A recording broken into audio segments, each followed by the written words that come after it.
Bonjour. Bonjour. Alors, suite à l'audio que l'on vient de faire, là, dompter son bourricot, où on a parlé de tout un tas de choses en nous qu'il fallait savoir maîtriser. En l'occurrence, ce bourricot, ça peut être aussi l'ego. Hein. Ah oui, Hein? oui. On peut le comparer à l'ego. Hein. Oui, ben, bien sûr. C'est toutes nos tendances qui sont liées à notre individualité.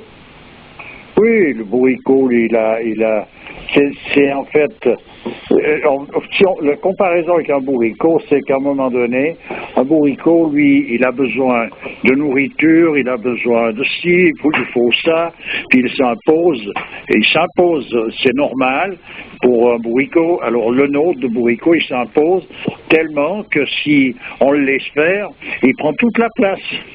Ouais, d'accord. C'est Voilà. un peu aussi la même image que ce chien dont on doit être le maître et qui doit être à notre pied. Voilà, à un moment donné. D'ailleurs, c'est là qu'il est le mieux, dans le sens qu'à un moment donné, un chien qui est un maître, on peut remarquer, c'est qu'il est beaucoup plus paisible qu'un chien errant. Tout à fait. Bon. Voilà. Alors, comme on a parlé de totem dans cet audio-là, j'ai retrouvé 3 anciennes audios que j'ai mis donc dans les anciens constats. Et j'ai été quand même surprise de la mauvaise qualité du son. Alors finalement, on a fait des progrès au niveau son. Hein. Ah ben alors. Je crois que je vais devenir ingénieur du son. Ah ben peut-être qu'il en faudra encore un peu quand même. Voilà, donc, alors en écoutant ces audios là sur des animaux, eh bien écoute, j'ai noté une phrase qui était super importante et qui à l'époque ne m'avait pas tilté. Tu as dit à un moment que la disparition des espèces d'animaux, c'était la disparition des attributs divins. Eh oui, c'est ça en fait. Oui, tout à fait. Bon, en présent, au lieu de disparition, on pourrait dire plutôt réabsorption, dans le sens que c'est des choses qui se retirent de la Terre. Voilà, ça se retire du monde pour se réabsorber dans le principe. Ça ne disparaît pas dans le sens d'une disparition totale, voilà. Oui, ça part pas dans le néant. Non, c'est réabsorbé dans son principe, mais ça ne se manifeste plus. Ce qui veut dire qu'il n'y a plus la vision pour l'homme de ces choses-là. Tu sais quelle notion j'ai du néant? Non. Tu sais, quand sur ton ordinateur, tu supprimes quelque chose, ça va dans la corbeille. Donc c'est encore quelque part. Mais quand tu supprimes la corbeille, ça va où? Eh ben pour moi, ça va dans le néant. Ouais. Ouais, le néant, c'est difficile de lui donner une forme quelconque, parce qu'à partir du moment où on le délimite, où on fait quoi que ce soit, et on lui rajoute quelque chose qui fait qu'il n'est plus totalement le néant, quoi. Tu veux dire que ça fait partie des choses qui ne sont pas descriptibles? Non, il y a un moment donné, c'est une absence totale. Alors, bon, voilà. Ouais. C'est le non-être? Non, le non-être, c'est ce qui transcende l'être. C'est toute une autre histoire. Oui, le non-être, c'est ce qui est le potentiel de l'être. On pourrait dire que c'est du non-être que naît l'être. De la même manière que c'est du silence que naît la musique et les sons. Voilà, c'est ça. D'accord. Bon, alors donc cette disparition des espèces d'animaux, les espèces étant chaque animal est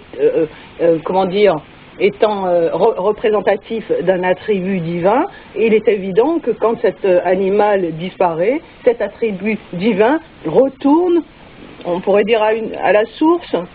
Oui. D'accord. Il est réabsorbé. D'accord. Eh bien, vivement le retour à la source, hein.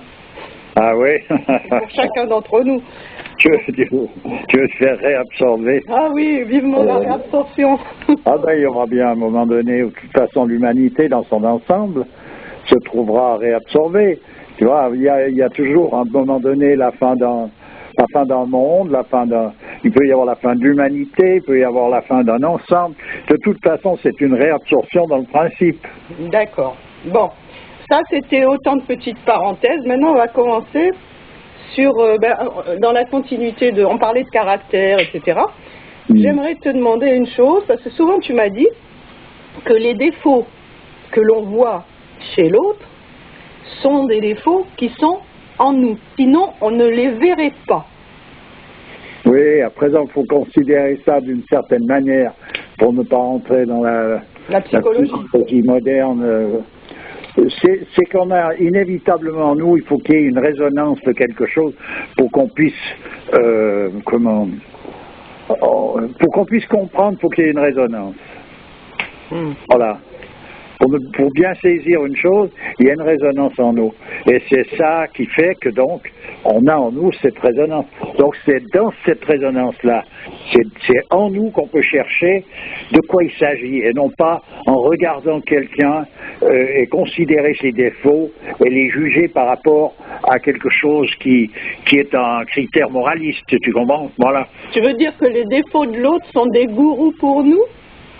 Ah ben oui, en tout cas, ils nous apprennent beaucoup de choses, parce que ça ne nous apprend pas beaucoup de choses sur un personnage en question, mais sur ce que représente telle ou telle carence, et cette résonance que l'on a en nous, elle nous permet de trouver donc la valeur de ces choses-là, et puis de savoir que ça fait partie de nous, tout ça. Donc, en fait, c'est comme le reflet de ce qu'on porte en nous. Oui, oui, oui. D'accord. Oui, oui. D'accord. Et c'est pour cela que, en fait, quand on dit de quelqu'un qu'il est, c'est un imbécile heureux, hein, entre guillemets, en fait, c'est quelqu'un qui voit rien. Et en fait, s'il voit rien, c'est qu'il a aucune de ces torsions à l'intérieur de lui. Finalement, il est plus proche de la sainteté que n'importe qui d'autre. Oui, ben tu vois, l'innocence, par exemple, d'un enfant. Bon, à présent, les enfants, ils sont dessalés. On dirait des vieux retraités quand ils ont 15 ans, mais bon. Disons, normalement, un enfant, il y a un passage où il y a des choses où il les envisage pas. Il les envisage pas. Tu peux dire certaines choses, lui, sa vision, soit il n'a pas, soit il regarde, mais il n'est pas il rentre pas il peut pas rentrer dans l'histoire. Eh ben, c'est pas parce qu'il a une intelligence pas assez développée, c'est qu'il a une innocence, il est encore dans une primordialité qui fait qu'il n'est pas happé par toutes ces choses, voilà. Donc finalement, la découverte du bien et du mal au moment de la chute, finalement, ça n'a pas été un bien pour l'humanité, ou alors fallait-il que l'homme passe par là pour pouvoir revenir au principe? Oh ben écoute, les raisons fondamentales qui font que les choses ont été comme ça et pas autrement, Dieu seul les connaît. Si on veut, on peut tourner autour, on peut graviter, mais de toute façon, voilà comment les choses se sont produites. Par contre, je dis, pour en venir à ces histoires de caractère, c'est d'ailleurs fragmentaire, hein, parce que un caractère, ça comporte une multitude de choses. Mais enfin, ces choses, on a parlé de la susceptibilité à un moment donné. Oui. Donc, où je dis que l'ennui de la susceptibilité, quelqu'un qui est atteint de ça, la gravité de l'histoire, c'est que il ne peut pas sortir de ça.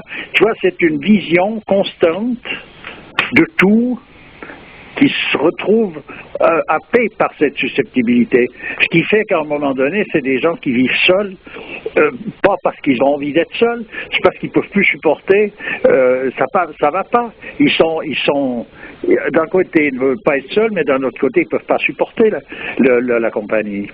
Et puis c'est très difficile de vivre avec des gens susceptibles, parce que ça fausse tous les rapports, parce qu'on est constamment en train de ménager la chèvre et le chou, quoi. Voilà, alors ménager la susceptibilité de quelqu'un, c'est normal. C'est normal de la ménager. Simplement, quand c'est maladif, à un moment donné, tu peux ménager tout ce que tu veux. Plus tu ménages, plus tu attises le feu. C'est sûr, parce que quoi que tu fasses, de toute manière, ça sera mal interprété. Voilà, c'est ça. Il y aura quelque chose où c'est comme l'histoire du diable qui voit le bien dans le mal et le mal dans le bien. Tu vois, on verra toujours le bien dans le mal et le mal dans le bien. Ouais. Donc, oui, c'est ça. Parce qu'en général, il y a, avec la susceptibilité, une torsion dans le discernement de tous les jours. C'est que quelqu'un, pour une raison indéterminable, va se prendre d'amitié pour un personnage qui lui est totalement contraire dans le sens qui va devenir un ennemi. Tu veux dire qui lui est nocif? Voilà, qui n'est là que pour lui créer en fait une misère supplémentaire. Voilà. D'ailleurs, c'est un problème de discernement, c'est évident. Voilà, mais ça va avec la susceptibilité, ça. Cette chose-là. C'est ça. On parlait de susceptibilité à un moment donné. Moi, je te parlais des gens de mon pays. Tu vois, bon, moi, je suis d'origine algérienne, qui sont d'une susceptibilité à l'extrême, poussée à l'extrême. Tu vois. En fait, tu disais, c'est pas le terreau dans lequel ils ont vécu qui ont fait qu'ils sont devenus comme ça. Ils sont comme ça de manière innée. Mais moi, j'étais en train de penser une chose. Tu vois, quand tu as vécu, je sais pas, 132 années de colonialisme, tu as été rabaissé, humilié, etc. Parce qu'il y a eu quand même ça. Il faut pas le nier. Tu en sors pas indemne de tout ça, et peut-être que c'est une des conséquences de ce traitement-là, tu vois. Oh, mais je veux pas dire qu'il n'y a pas de séquelles suite à un conditionnement. Mais ce que je veux dire, c'est que les mêmes personnages, tu mets 100 personnes que tu conditionnes de la même manière, à l'arrivée, ils ne sont pas les 100 identiques. Il reste, ce qu'il y a quand même, c'est que chacun a comment est-ce qu'il faut dire ça, une manière d'assimiler les choses, voilà.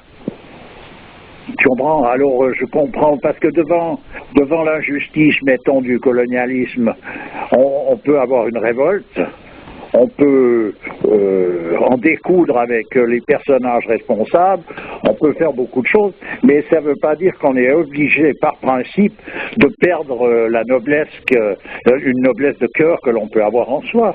Ça prospère noblement, tout ça, voilà. Oui. Ça, je veux dire, il s'est fait des guerres, il s'est fait comme j'ai parlé de Gengis Khan, voilà, Gengis Khan, c'est des gens qui ont été maltraités bien au-delà, encore on pourrait dire peut-être que simplement le colonialisme, hein, où c'est vraiment quelque chose de terrible, cette manière de vivre.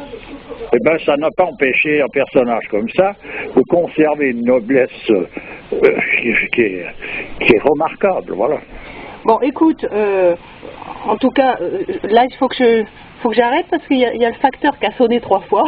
Ah, d'accord, ben alors. On continuera ça la prochaine fois. Je te remercie. D'accord. À bientôt. À bientôt. Au revoir.